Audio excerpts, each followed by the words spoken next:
if it didn't feel like Alien, we could just do a subtle thing, just adding a nuance. Well, oh, no, that now it feels like Alien. I wanted to ask you guys about how Alien kind of set you up for doing Bond ultimately. You had the Jerry Goldsmith score to refer to, but you obviously could only lean into it so much because there's so little music in that film, which meant that you were doing an awful lot of extrapolation to kind of build it out.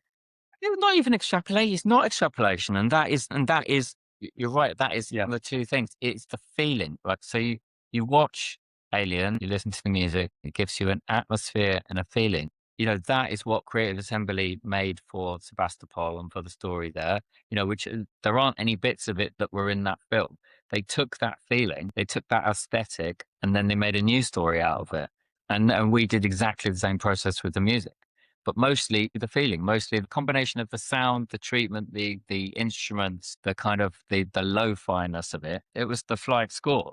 Yes, we could get elements of some of Jerry's themes into it when appropriate, but it was mostly just the feeling of the score rather than the actual notes. I think that's what we took to Bond as well. Exactly the same. Is this Alien? Does this feel like Alien? And it may be a very subtle thing. If it didn't feel like Alien, we could just do a subtle thing.